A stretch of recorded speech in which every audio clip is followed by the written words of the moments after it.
Nakita ko sa kurtina ng aming sala ang pagpasok ng sasakyan ng aking anak sa aming driveway. Puno ng mga gamit ang trunk, mga kahon na nakasalansan sa likod ng upuan. Hindi siya naparito para bumisita. Naparito siya para lumipat sa isang bahay na hindi ko napag-aari. Ang pangalan ko ay Maria, bagaman karamihan ay tinatawag akong Aling Maria at ako ay 52 taong gulang. Sa ngayon, nakaupo ako sa aking bagong apartment. 2 probinsya ang layo, malapit nang ikwento sa inyo kung paano sinubukan ng sarili kong anak na agawin ang lahat sa akin at kung paano ko sinigurado na nakamit niya ang nararapat sa kanya.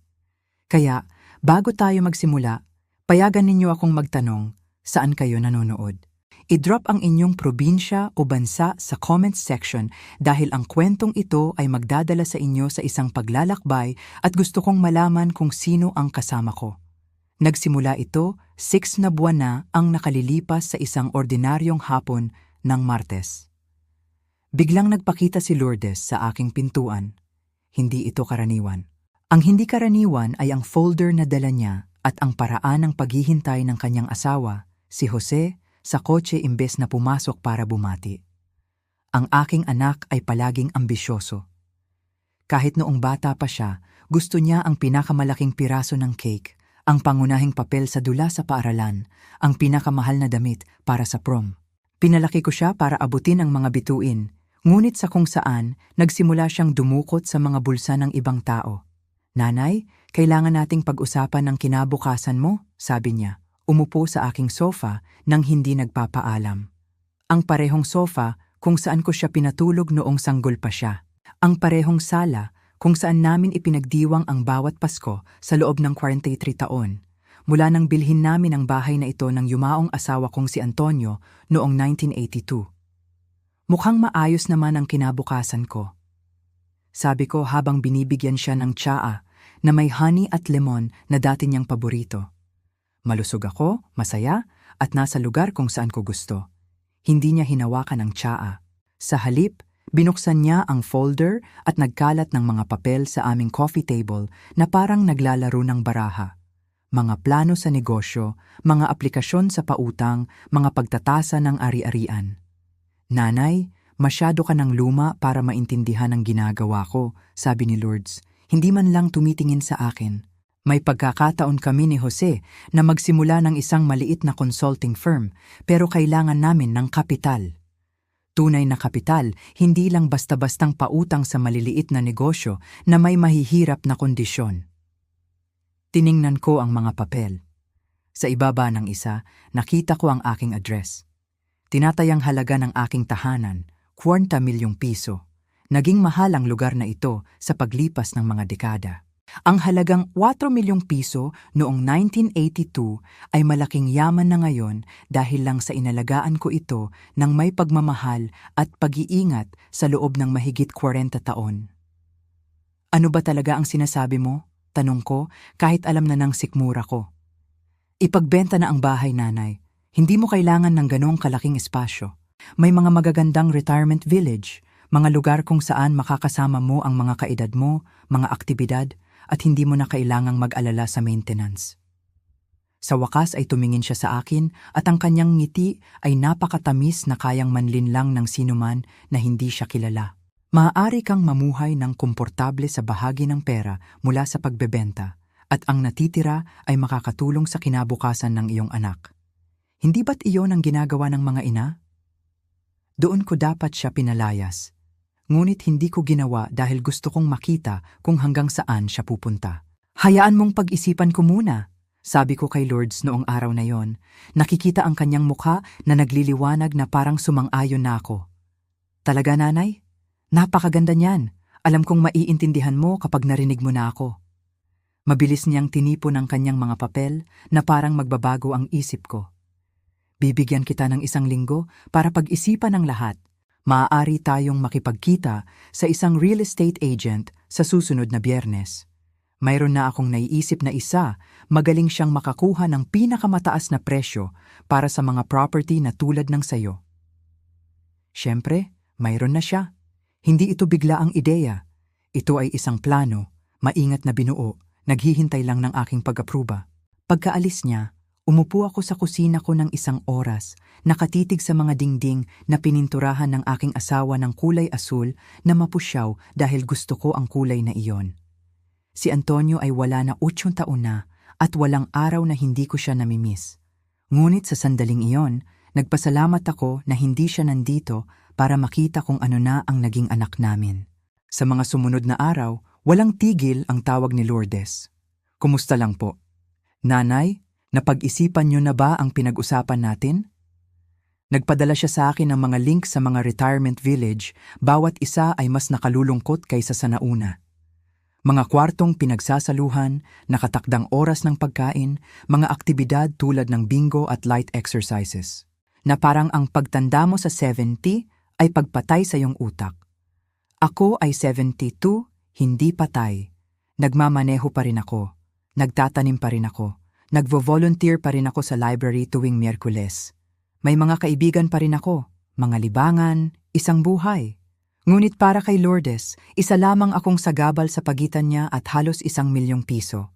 Noong Huwebes, nagpunta siya ulit sa pagkakataong ito kasama si Jose. Palagi siyang tahimik, ang uri ng lalaki na pinagsasalita ang kanyang asawa. Ngunit sa hapon na iyon, naglakad siya sa bahay ko na parang sinusuri ang mga gamit, pinupuri ang mga sahig na kahoy, ang kusinang inayos, ang malaking bakuran. Prime real estate, sabi niya kay Lourdes, hindi sa akin. Baka mas malaki pa ang makuha natin kaysa sa estimate kung sakto ang timing. Paparating na ang spring market. Pinag-usapan nila ang aking bahay, ang aking buhay, na para bang wala ako doon.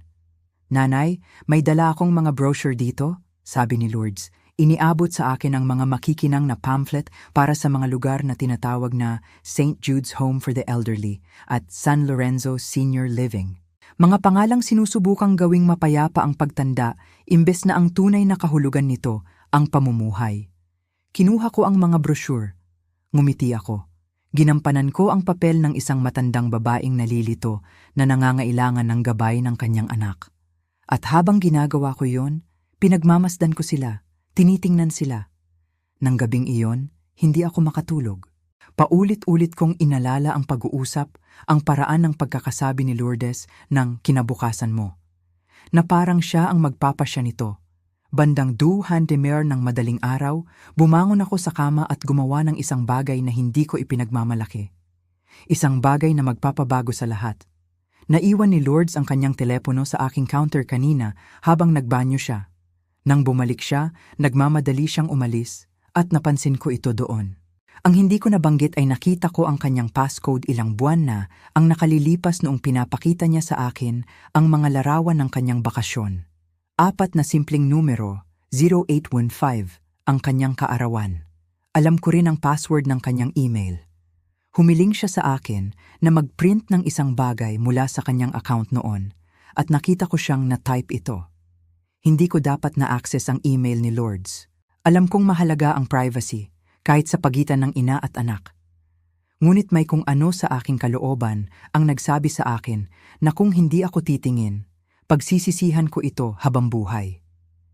Inabot ako ng 20 minuto para malaman kung paano mag-access ng email mula sa aking laptop.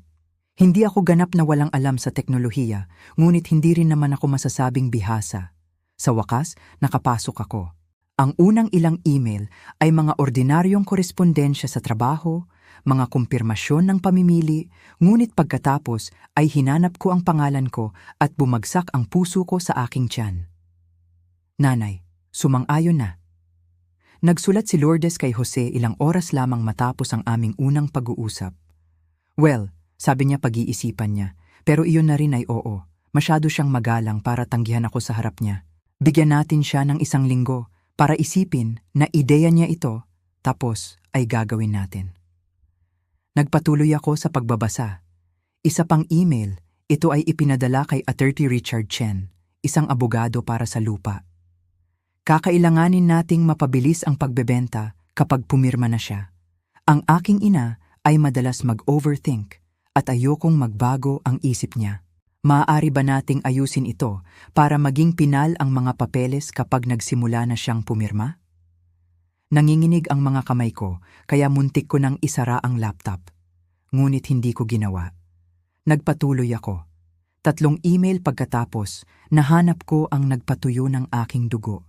Ito ay isang forward mula kay Jose para kay Lourdes na ipinadala 2 linggo bago pa siya lumapit sa akin. Ang subject line ay nagsasabing, St. Jude's Home for the Elderly, Available Room. Binuksan ko ito. Minamahal na G at G9 Now Peterson, nagsimula ang email, salamat sa inyong pagtatanong tungkol sa pangmatagalang pangangalaga para sa inyong ina. Kasalukuyan kaming mayroong espasyo sa aming wing na may shared accommodation. Ang buwanang bayarin ay 150,000 piso na sumasaklaw sa silid, pagkain at mga pangunahing serbisyo ng pangangalaga. Batay sa inyong paglalarawan ng kanyang kalagayan sa kalusugan at sitwasyon sa pananalapi, ito ang magiging inirerekomenda naming option. Ang mas pribadong mga kaayusan ay nagsisimula sa 300,000 piso bawat buwan. Ngunit, gaya ng inyong nabanggit, ang budget ay isang alalahanin. Sila ay nagpaplanong ibenta ang aking 40 milyong piso na bahay at ilagay ako sa pinakamurang nursing home na mahahanap nila habang kinukuha ang diferensya. Ngunit lumala pa ito. Nahanap ko ang isang thread ng text message na ipinadala ni Lourdes sa sarili niyang email marahil para magkaroon ng record. Ang pag-uusap ay sa pagitan niya at ni Jose na may petsang 3 araw lang ang nakalilipas. Jose, paano kung ayaw niyang magbenta? Kung gayon, lilipat tayo sa plano B. Nag-research na ako. Maaari tayong makakuha ng power of attorney kung mapapatunayan nating hindi siya mentally competent. Nakalimutan niya ang birthday ko noong nakaraang taon at nabanggit niya na nagkakamali siya sa pag-inom ng gamot. Jose, sapat na ba yon? Lourdes, simula pa lang yon. Sa pinakamalala, maghihintay tayo. 72 na siya. Gaano pa katagal niya kayang hawakan ang bahay na yon? Binasa ko ang mensaheng iyon ng 17 beses. Bawat pagkakataon, umaasa akong mali ang pagkakaintindi ko. Bawat pagkakataon, nanatiling pareho ang mga salita. Ang aking anak ay hindi lamang sinusubukang kunin ang aking bahay. Ito ay nagpaplano na kunin ang aking kalayaan, ang aking dignidad, ang aking buong buhay. At ito ay handang isalarawan ako bilang mentally incompetent para gawin ito. Isinara ko ang laptop. Hindi ako umiyak. Nagalit ako. Kinabukasan, tinawagan ko ang sarili kong abogado. Hindi ang abogado ng pamilya na humawak sa kalooban ni Antonio. Kilala ni Lourdes siya. Nakahanap ako ng bago, isang babae na nagngangalang Attorney Reyes na espesyalista sa estate planning at elder law. Kailangan kong gumawa ng ilang pagbabago sa aking kalooban, sabi ko sa kanya sa telepono, at kailangan kong gawin ito ng tahimik. Nagkita kami noong hapon na iyon sa kanyang opisina, isang simpleng suite sa isang gusali sa downtown. Si Attorney Reyes ay marahil 5 pa, na may mabait na mga mata at isang di pa bago-bagong disposisyon. Ipinakita ko sa kanya ang mga email na aking na-print. Nakita ko ang kanyang mukha na humihigpit habang binabasa niya ang mga ito. Ginang Peterson, lubos akong nagsisisi na kailangan ninyong dumaan dito, sabi niya, habang ibinabalik ang mga papeles sa kanyang mesa. Sa kasamaang palad, hindi ito kasing bihira ng iniisip ninyo. Ang financial exploitation ng mga matatandang magulang ay isang lumalaking problema. Hindi ako matanda, sabi ko ng mariin. Ako ay 72 at lubos na may kakayahan. Nakikita ko iyan, ngumiti siya. Kaya, siguraduhin nating makita rin iyan ng inyong anak. Ano ang eksaktong naiisip ninyo? Sinabi ko sa kanya ang aking plano. Habang nagsasalita ako, lalong lumalawak ang kanyang ngiti. Sa loob ng 2 linggo, ginampanan ko ang perpektong papel. Nang tumawag si Lourdes, tunog hindi ako sigurado, nalilito, nagtatanong ng parehong mga tanong ng paulit-ulit. Ngayon, aling pasilidad nga ulit ang may hardin? Sabi ko, kahit na sinabi niya sa akin ng 3 beses. Gusto ko siyang maging kampante, sobrang kampante. Nakipagkita ako sa kaibigan niyang real estate agent, isang babaeng nakasuot ng maayos na damit na nagngangalang Atay Santos, na mabilis magsalita at madalas ngumiti. Nagtanong ako ng mga simpleng tanong tungkol sa proseso ng pagbebenta, tumatango habang ipinapaliwanag niya ang mga market value at closing costs. Nabanggit ng anak ninyo na naghahanap kayo ng mas maliit na bahay? Sabi ni Ate Santos, ang tono niya ay puno ng condescension. Napakatalino niyan. Ang mga bahay na ganito ay nangangailangan ng napakaraming maintenance. At sa edad ninyo, sa edad ko, alam ko pa rin kung paano gamitin ang lawnmower, sabi ko. Ngunit oo, iniisip ni Lourdes na oras na. Hinayaan ko silang isipin na sila ang nananalo. Samantala, abala ako. Nakipagkita ako kay Atty. Reyes ng 2 beses pa. Nakipag-ugnayan ako sa charity na pinakamahalaga kay Antonio at sa akin, ang Tahanan ng Pag-asa, kung saan kami nagboluntaryo ng 15 taon. Tumawag ako, pumirma ako ng mga papeles, nagbukas ako ng mga bagong account, at nagsimula akong mag-empake. Hindi lahat, tanging ang mga bagay na mahalaga. Ang singsing kasal ni Antonio, ang aming mga album ng larawan, ang china ng aking ina, ang kumot na ginawa ng aking lola. Maingat ko itong binoks at inilipat sa isang storage unit sa kabilang bayan, nagbayad ng 1 taon ng advance gamit ang cash. Hindi napansin ni Lourdes ang anuman. Ito ay masyadong abala sa pagpaplano ng paglulunsad ng negosyo nito. Nagpapadala sa akin ng mga link sa mga opisina na isinasaalang-alang nila ni Jose.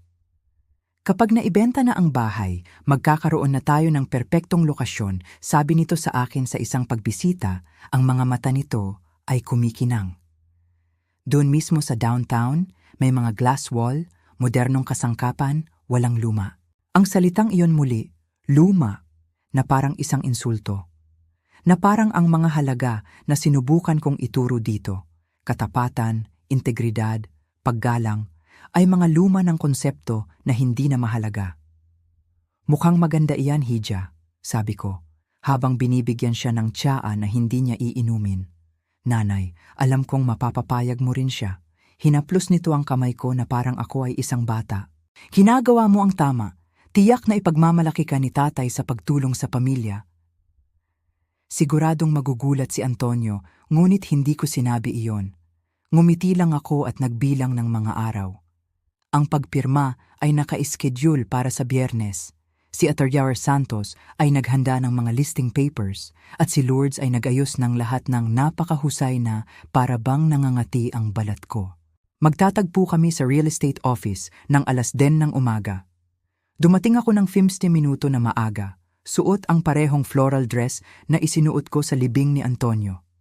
Marahil ay inisip ni Lourdes na ako ay sentimental. Sa totoo lang, inaalala ko ang nakataya, pinaparangalan ang buhay na itinayo ni na Antonio at ako, ang tahanang ginawa namin, ang kinabukasan na pinlano namin. Dumating si Lourdes eksakto sa oras. Si Jose ay sumusunod sa likod niya tulad ng dati. Si Atty. Santos ay naroon na. Mga papeles na nakalatag sa conference table. Mga sticky tab na nakalagay kung saan ko kailangang pumirma. Nanay, ang ganda mo, sabi ni Lourdes, hinalikan ang pisngi ko. Ang pagmamahal na yon ay parang sandpaper. Handa ka na ba para sa bagong kabanatang ito? Marami na akong pinag-isipan tungkol sa mga bagong kabanata, sabi ko. Tungkol sa mga pagtatapos at mga simula. Iyan ang diwa, singit ni Atty. Santos, habang iniusog ang unang dokumento sa akin. Sige, kung maaari mo lang pirmahan dito, at pumirma sa ibaba. Kinuha ko ang panulat, itinapat ito sa papel, pinanood si Lourdes na lumapit, halos hindi humihinga. Pagkatapos ay ibinaba ko ang panulat. Sa totoo lang, hindi ko ito mapipirmahan, sabi ko ng mahinahon. Natahimik ang silid, ang ngiti ni Lourdes ay natigilan. Anong ibig mong sabihin hindi mo ito mapipirmahan?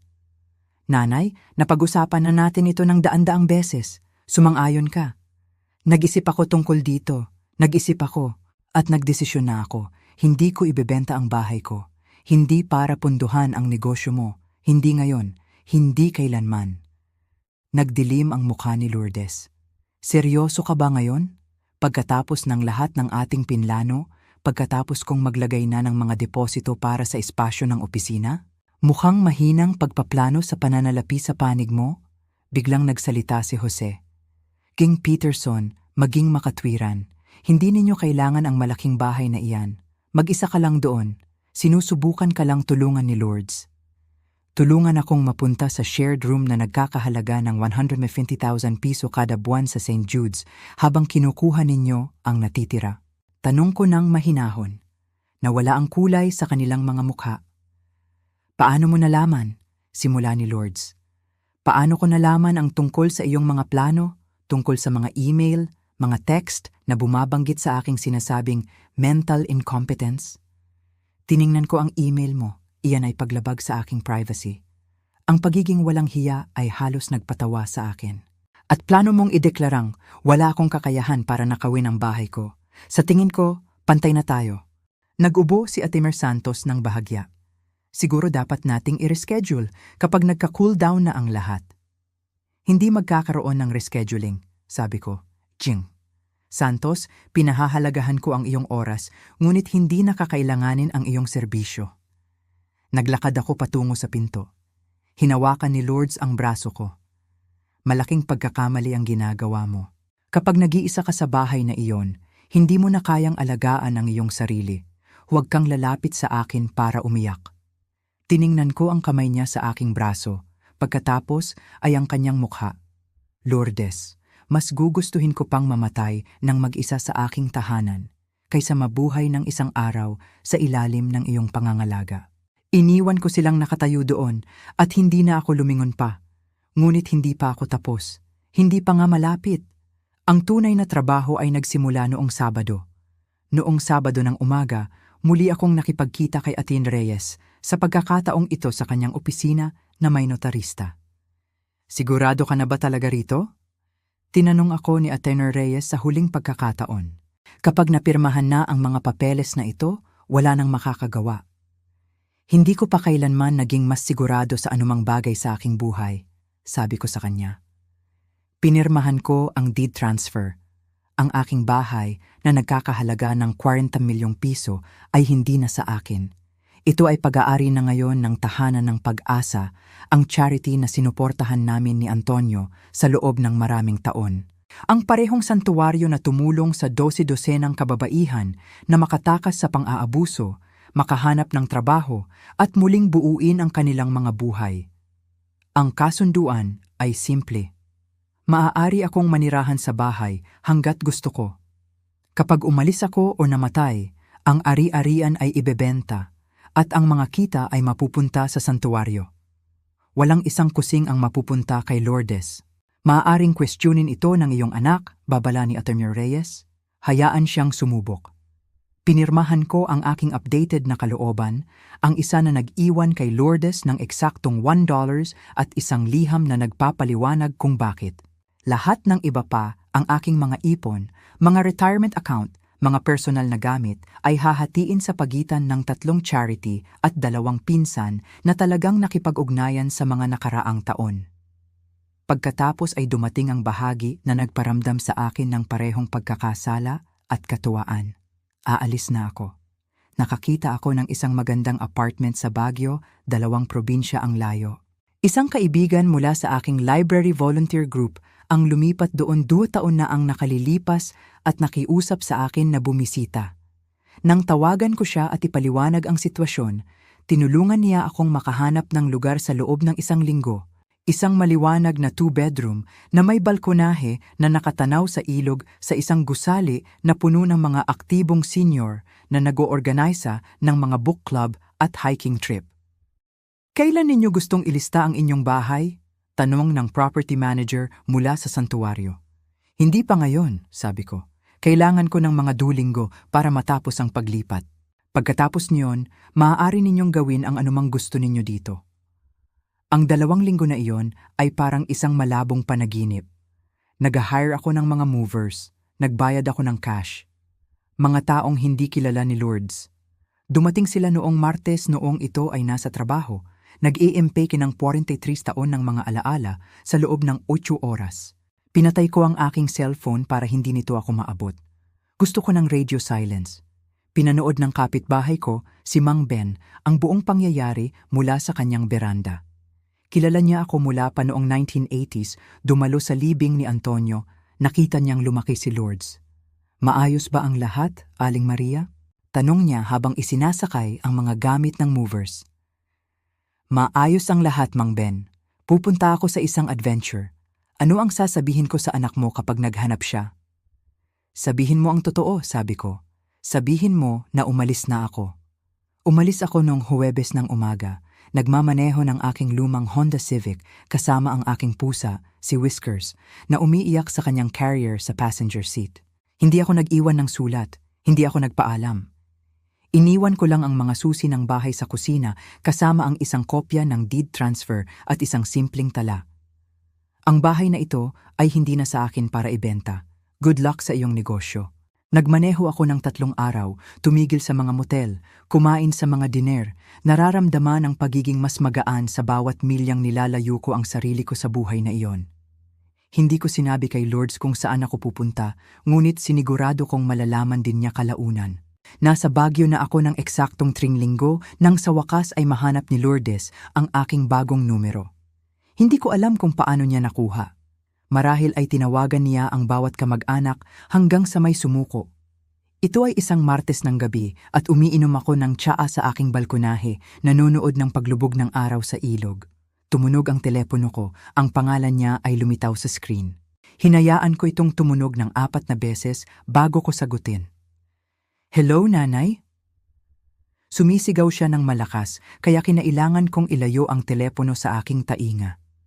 Anong ginawa mo? Nasaan ka? Bakit may karatula ng charity sa bahay natin? Hindi bahay mo, Lourdes. Hindi kailanman naging bahay mo. Ibinigay mo na? Ibinigay mo na? Nababaliw ka na ba? Yan ang mana ko. Yan ang kinabukasan ko. Ang mana mo ay piso. Tingnan mo ang sulat mo. Ang aking bagong kalooban ay darating anumang araw na ngayon.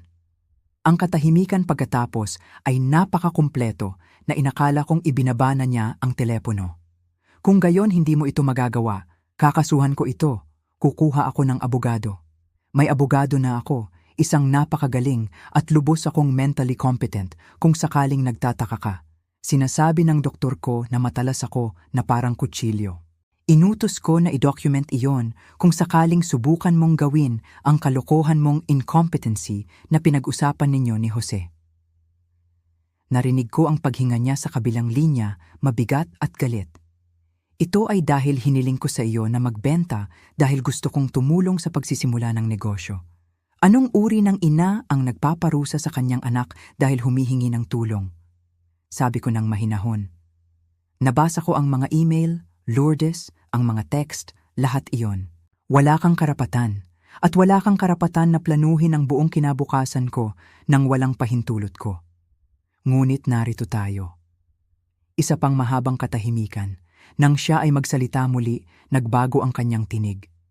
Nanay, sa tingin ko nagkaroon tayo ng hindi magandang simula. Siguro masyado akong nagpumilit. Bakit hindi ako pumunta para bisitahin ka kung nasaan ka man? Maaari nating pag-usapan ito. Sigurado akong makakahanap tayo ng solusyon. At narito na. Iniisip pa rin niya na kaya niyang manipulahin ako. Iniisip pa rin niya na kung pupunta siya doon, magpapatulo ng luha, gagampanan ng papel ng mapagmahal na anak, bibigay ako. Hindi ko sasabihin sa iyo kung nasaan ako, sabi ko. Halika na, nanay. Ako ang anak mo, ang nag-iisa mong anak. Hindi mo maaaring ganap na putulin ang kaugnayan mo sa akin. Panoorin mo ako. Sige, sige, bumalik ang galit. Nagtatago ka sa kung anong butas man ang pinasukan mo. Ngunit ikaw ay tatanda. Ikaw ay magkakasakit. At kapag nangyari iyon, kapag nakahiga ka sa kama ng ospital na walang bibisita sa iyo, walang mag-aalaga sa iyo, pagsisisihan mo ito. Mamamatay kang mag-isa. Uminom ako ng aking tsaa. Pinanood ko ang isang bangka na dumadaloy sa ilog. Lourdes, mas gugustuhin ko pang mamatay ng mag-isa at malaya kaysa mabuhay ng isang araw bilang iyong bilanggo. Paalam. Binaba ko ang telepono. Tumawag siya pabalik ng 17 beses noong gabing iyon. Blinok ko ang numero niya. 2 araw pagkatapos, tumawag ang aking pinsan na si Belen. Nagtanong si Lourdes sa lahat kung nasaan ka. Mukha siyang desperado. Hayaan siyang maging desperado, sabi ko. Huwag mong sabihin sa kanya ang anuman. Hindi, ngunit Aling Maria, siya ang anak mo. Alam ko. Iyon ang pinakamahirap na bahagi. Ang buhay sa Baguio ay tahimik. Halos masyadong tahimik sa simula. Ginugol ko ang maraming dekada bilang isang ina, isang asawa, isang tagapag-alaga, kaya't halos hindi ko na natatandaan kung paano maging si Maria na lang. Ngunit natutunan ko. Sumali ako sa book club sa aking gusali. Nakipagkaibigan ako sa isang babae na nagngangalang Aling Doring na nagturo ng mga klase sa watercolor. Nagsimulang mag-volunteer sa lokal na animal shelter tuwing Miyerkules. Napatunayan kong mas gusto ko pa ang mga pusa kaysa sa inaakala ko. Talagang sumasang-ayon si Whiskers. Ang aking apartment ay nakatanaw sa ilog at bawat umaga ay umiinom ako ng kape sa balkonahe, nanunood ng mga joggers at cyclists na dumadaan sa ibaba. Walang hardin na aayusin, walang mga gutter na lilinisin, walang mga alaala na bumabagabag sa bawat sulok. Ngunit magiging sinungaling ako kung sasabihin kong hindi ko naiisip si Lourdes. Sa tuwing tumutunog ang telepono ko na may hindi kilalang numero, kumakabog ang puso ko. Bahagi ng akin ang umaasang hihingi ito ng tawad, talagang hihingi ng tawad. Hindi lamang susubukang manipulahin ako pabalik sa mga plano nito, ngunit ang mga tawag na dumating ay hindi kailanman mula dito. Ito ay sumuko na sa pag-abot sa akin ng direkta. Sa halip, ito ay dumaan sa iba. Si Belen ay tumatawag isang beses sa isang buwan na may mga update na hindi ko kailanman hiniling. Hindi naging matagumpay ang negosyo ni Lourdes, sinabi niya sa akin noong Hulyo. Hindi nila nakuha ang pondo kung wala ang pera mula sa bahay mo. Nakakalungkot iyan, sabi ko, hindi nakakaramdam ng anuman. Noong Setyembre, nagkakaproblema sila ni Jose. Sa tingin ko naapektuhan sila ng stress. Mahirap ang kasal, sagot ko ng neutral. Noong Oktubre, nagtanong ito tungkol sa'yo. Gustong malaman kung okay ka. Okay lang ako. Pakiusap, itigil mo na ang pagbibigay sa kanya ng mga update tungkol sa akin. Hindi ako nagtatangkang maging malupit. Kailangan ko lang ng espasyo, distansya, isang buhay na akin at akin lamang. Nagpadala sa akin ang santuwaryo ng mga update tungkol sa bahay. Nagpasya silang hindi ibenta ito kaagad. Sa halip, ginagamit nila ito bilang transitional housing para sa mga kababaihan na umaalis sa mga sitwasyon ng pang-aabuso. Hanggang 3 pamilya ang maaaring manirahan doon ng sabay-sabay, libre, habang sila ay nakakabangon. Gusto sana ito ni Antonio. Gusto ko rin. Binago ninyo ang buhay ng mga tao, sabi sa akin ng shelter director sa isang tawag sa telepono. Nakatulong na kami sa 4 na pamilya dahil sa inyong kabutihang loob. Mas malaki ang kahulugan niyan kaysa sa anumang negosyo ni Lourdes. Sa Nobyembre, nakapag-adjust na ako sa isang routine. Lunes ng umaga ay para sa farmers market. Miyerkules sa animal shelter. Biyernes ng gabi. May mga potluck dinner ang aming gusali. Ang mga katapusan ng linggo ay para sa kung anuman ang gusto ko. Hiking, pagpipinta, pagbabasa, o simpleng pagupo sa aking balkonahe kasama si Whiskers na nagrereklamo sa aking kandungan. Masaya ako. Talaga, nakakagulat na masaya. At pagkatapos, sa isang malamig na Martes noong unang bahagi ng Disyembre, tumawag si Belen na may bahid ng pag-aalala sa kanyang boses. Aling Maria, sa tingin ko dapat mong malaman. Nalaman ni Lourdes kung nasaan ka. Bumagsak ang sikmura ko. Paano? Hindi ko alam. Siguro nag-hire siya ng tao. Siguro nakakita siya ng isang bagay sa social media. Naalala ko. Kumuha si Aling Doring ng litrato ng aming book club noong nakaraang linggo at nag-post nito na taglahat. Nakikita ang lokasyon. Nasa likod ang pangalan ng gusali. Sumpa, bulong ko. Sinasabi niyang magmamaneho siya papunta roon. Patuloy niyang sinasabi na kailangan mong harapin ang katotohanan at nakarapat dapat siyang makita ka. Kailan? Hindi ko alam. Siguro sa lalong madaling panahon. Aling Maria, sorry. Sinubukan ko. Hindi mo kasalanan, sabi ko. Salamat sa babala. Pagkatapos kong ibaba ang telepono, umupo ako ng tahimik, nag-iisip. Pagkatapos ay nagsimula akong ngumiti. Kung gusto akong makita ni Lourdes, pwede niya. Handa ako. Dumating siya noong Sabado ng umaga, eksaktong 1 linggo pagkatapos ng babala ni Belen. Handa ako. Naghanda ako sa linggong iyon. Hindi nagtatago, hindi tumatakbo, naghahanda. Nag-imbita ako ng 2 saksi. Ang aking abogado, si Attorney Reyes, na lumipad mula sa aking bayan, at si Aling Doring mula sa aking gusali, na matalas na parang kutsilyo at nag-alok na tumulong. Gumawa rin ako ng isa pang bagay na hindi inaasahan ni Lourdes. Nakaupo ako sa aking sala nang tumunog ang buzzer. Sumagot si Aling Doring. Oo, narito ako para makita si Maria Peterson. Ako ang kanyang anak. Ang tinig ni Lourdes ay mahigpit at kontrolado. Umakyat ka na. Ika-4 na palapag, apartment 4C. Narinig ko ang mga yabag sa hallway, pagkatapos ay katok. Binuksan ni Aling Doring ang pinto. Nakatayo doon si Lourdes na may 2 malaking kahon at isang maleta na may gulong. Ang kanyang mukha ay mas payat kaysa sa natatandaan ko na may mga bagong linya sa paligid ng kanyang bibig. Mukha siyang mas matanda, pagod. Nang makita niya akong nakaupo sa aking armchair, ang kanyang ekspresyon ay nagpalipat-lipat sa pagitan ng galit at isang bagay na maaaring pagmamaliit. Nanay, sabi niya, Lourdes. Napansin niya si Aling Doring na nakatayo malapit sa kusina. Si Attorney Reyes na nakaupo sa sofa na may notepad. Sino ang mga taong ito? Seryoso ka bang nagdaraos ng mga saksi para dito? Pumasok ka o huwag? Sabi ko ng mahinahon. Ngunit kung mananatili ka, ibaba mo ang iyong mga kahon. Hinaharangan mo ang pasukan. Hinila niya ang lahat papasok, humihinga ng malalim. Nagmaneho ako ng 14 na oras para makarating dito. 14 na oras, nanay. Hindi mo man lang binigay sa akin ang address mo. Kailangan kong hanapin ka na parang isa kang kriminal. Hinahanap mo ako na parang isa akong biktima. Pagtutuwid ko, may pagkakaiba. Oh, wag kang maging dramatiko. Tiningnan niya ang aking apartment, bahagyang kumunot ang ilong niya.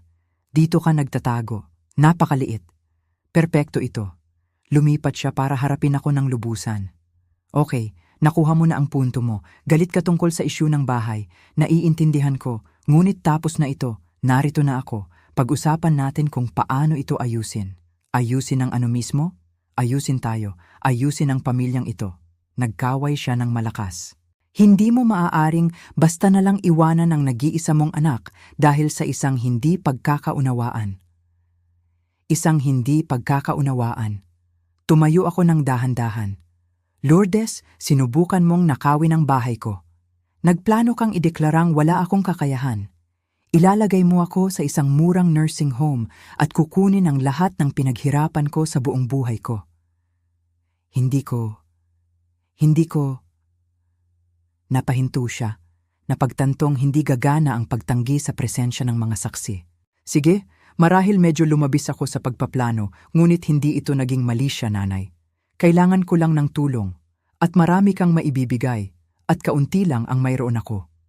Mayroon kang kaunti, dahil ginagastos mo ang lahat ng iyong kinikita. Hindi iyan ang problemang kailangan kong ayusin. Nagbago siya ng taktika, ang kanyang mga mata ay lumuluha. Sige, tama ka, nagkamali ako, patawad. Okay, patawad. Ngunit ako pa rin ang anak mo. Ako pa rin ang pamilya, at pinapatawaran ng mga pamilya ang isa't isa. Muling ipapasok dito ang paalala sa mga manonood, kung nais. Tiningnan ko ang aking anak na nakatayo sa aking sala kasama ang kanyang mga kahon at maleta at mga plano. At sinabi ko ang mga salitang pinagpraktisan ko sa loob ng ilang linggo. Tama ka. Ikaw ang anak ko, kaya naman bibigyan kita ng eksaktong nararapat sa iyo. Nagningning ang mukha ni Lourdes. Talagang ngumiti siya. Salamat, nanay. Salamat. Alam kong mapapapayag mo rin siya. ₱1, sabi ko. Ang nangiti ay natigilan. Ano? Manemana mo ang ₱1 mula sa akin? Ito ay nasa aking kalooban na, nilagdaan at nanotarize. Narito si Attorney Reyes na may kopya. Itinuro ko ang aking abogado na tumango ng kumpirmasyon. Hindi ka maaaring seryoso. Lubos na seryoso.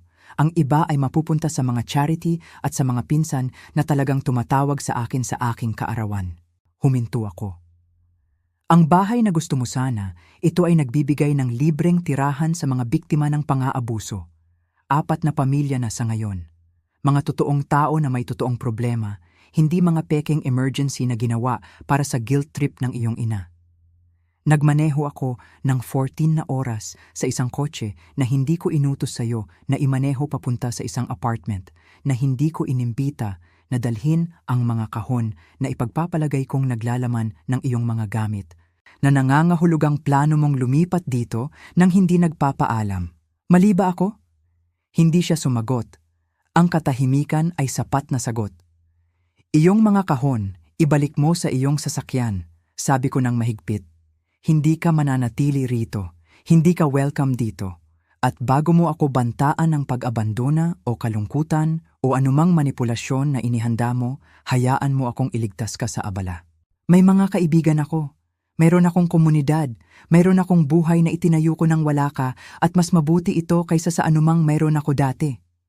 Ako ang anak mo, bumigay ang kanyang tinig. At sa isang sandali halos naawa ako sa kanya. Halos. Kung gayon kumilos ka na parang ganoon, sabi ko ng mahinahon. Ang mga anak ay hindi nagnanakaw sa kanilang mga ina. Hindi sila nagbabalak, nanloloko at nagsisinungaling. Gusto mo ng kapatawaran? Gusto mo ng relasyon? Kung gayon kailangan mo talagang kumita. Tumayo si Aten Reyes, nag-aalok ng isang dokumento. Jingen Peterson, hindi ito kinakailangan. Gusto kong makita niya, sabi ko. Inabot ni Aten Reyes kay Lourdes ang isang papel. Ito ay isang application para sa restraining order na napunan ngunit hindi pa na-file. Kung muli mo akong kontakin nang walang aking tahasang pahintulot, ito ay ma-file, sabi ko sa kanya. Kung magpakita ka sa aking tahanan muli nang walang paanyaya, ito ay ma-file. Kung manggulo ka sa aking mga kaibigan o pamilya para sa impormasyon tungkol sa akin, ito ay ma-file. Tiningnan ni Lourdes ang papel. Nanginginig ang mga kamay nito. Talaga bang gagawin mo ito sa iyong sariling anak? Sinubukan mong ideklara ang iyong sariling ina na wala ng kakayahan para sa pera. Tama ba? Sagot ko. Kaya, oo, talagang gagawin ko. Kinuha niya ang kanyang mga kahon na may mabagsik, galit na kilos. Tumatakbo na ang mga luha sa kanyang pisngi ngayon. Ngunit hindi ko masabi kung tunay ba ang mga ito o pagganap. Siguro hindi na rin niya alam. Sa pinto, lumingon siya pabalik sa huling pagkakataon.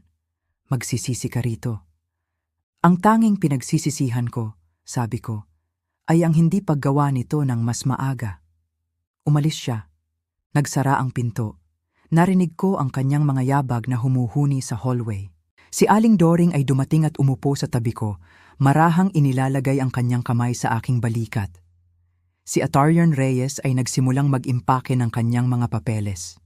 Si Whiskers ay tumalon sa aking kandungan, nagrereklamo. Maayos ka lang ba? Mahinang tanong ni Aling Doring. Huminga ako ng malalim, tumingin sa paligid ng aking maliit, perpektong apartment kasama ang aking mga kaibigan, ang aking pusa at ang aking kalayaan. Oo, sabi ko, talaga namang maayos ako. At sa unang pagkakataon sa loob ng maraming buwan, marahil maraming taon, naramdaman kong totoo ito. At doon nagtatapos ang ating kwento. Isang kwento ng katatagan, karunungan, at ang kapangyarihan ng pagiging mapagmatsyag, kahit na sa harap ng matinding pagsubok. Ngayon mga kaibigan, nais kong malaman mula sa inyo. Ano ang inyong natutunan mula sa paglalakbay ni Aling Maria? Mayroon bang isang bagay, isang konsepto o isang aral na talagang tumatak sa inyong puso at isipan na nais ninyong isabuhay? Mangyaring ibahagi ang isang bagay na inyong natutunan at balak ninyong isabuhay sa inyong buhay sa comment section sa ibaba ng video na ito. Malaki ang maitutulong ng inyong mga karanasan at pananaw sa ating komunidad. Kung nagustuhan ninyo ang video na ito, mangyaring mag-iwan ng inyong komento sa ibaba at huwag kalimutang mag-like, mag-share at mag-subscribe sa aming YouTube channel. Maraming salamat sa panonood.